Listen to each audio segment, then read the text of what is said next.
دینی اور مذہبی پراپرٹی ہے. مسجد نبوی بھی امت مسلمہ کی مشترکہ پراپرٹی ہے. اسی طرح بیت المقدس بھی امت مسلمہ کا یہ مشترکہ مسئلہ ہے. یہ مت سوچئے کہ اس وقت فلسطین اور اسرائیل کے اندر جنگ ہے.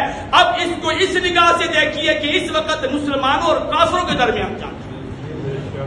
مسلمان اور کافروں کے درمیان جنگ ہے. اگر میں پوچھتا ہوں آپ سے فلسطینی اور اسرائیلیوں کی جنگ ہے تو امریکہ کو کیا پڑی تھی کہ اس نے دوسرے دن ہی اس نے آپ وہ کود پڑا ہے, دوسرے دن ہی وہ میدان کے اندر آ گیا. مجھے نبی کا وہ فرمان سامنے آ گیا ہے. میرے نبی نے فرمایا ہے الکفر ملت واحدہ, لوگوں کفر ایک ہی جماعت ہے. کفر امریکہ کا ہو یا اسرائیل کا ہو, برطانیہ کا ہو, کہیں کا بھی ہو, کفر ہے. وہ انڈیا کا ہو, وہ ایک دوسرے کے خیر خواہ ہیں, وہ ایک دوسرے کے ہمدرد ہیں, وہ ایک دوسرے کے سہارا ہیں, وہ ایک دوسرے کے معاون ہیں.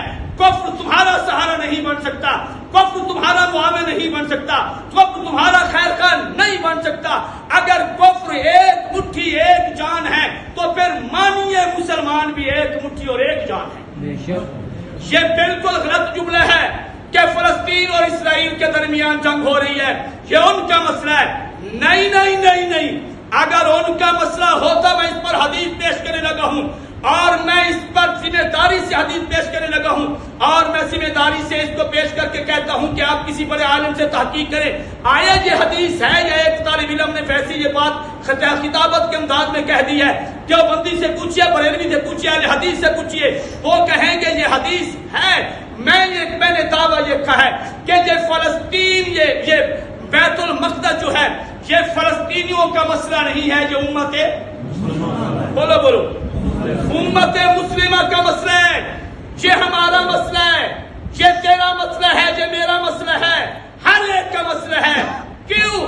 اس لیے کہ یہی وہ بیت المقدس ہے جس کی طرف تیرے میرے آقا نے 16 سے 17 مہینے منہ کر کے نماز پڑھی ہے.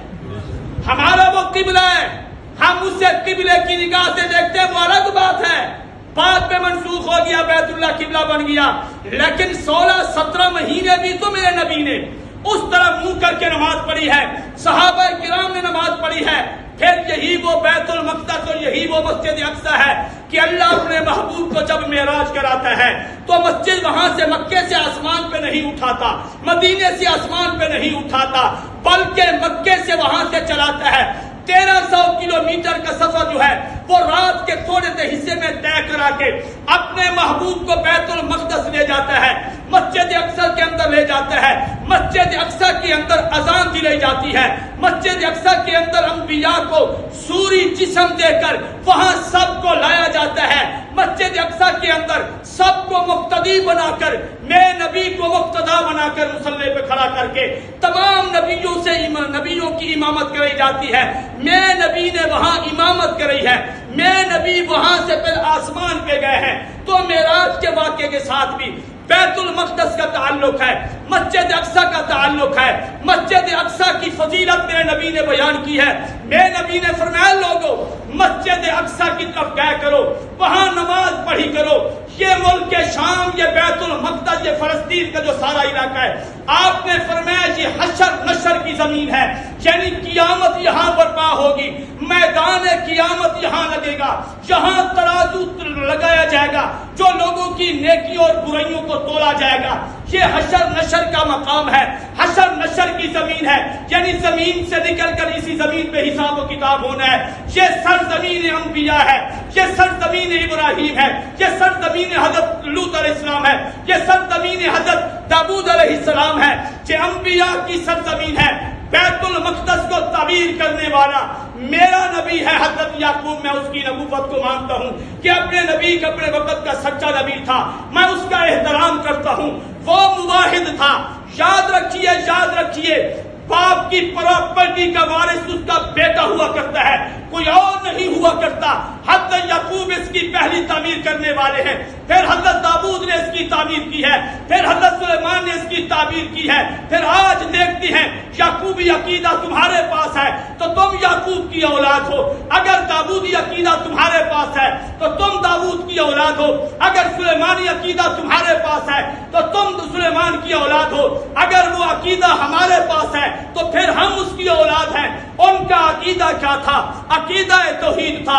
حضرت یعقوب بھی توحیدی تھے, حضرت داؤد بھی توحیدی تھے, حضرت سلیمان بھی توحیدی تھے. تو جب توحیدی تھے, اس بیت المقدس کو تعمیر کرنے والے اللہ کے حکم سے وہی ہیں, تو پھر اب ان کے جانے کے بعد بھی جو روحانی ان کی اولاد ہوگی وہی اس پراپرٹی کی وارث ہوگی. وہ بھی موحد تھے, مسلمان بھی موحد ہے.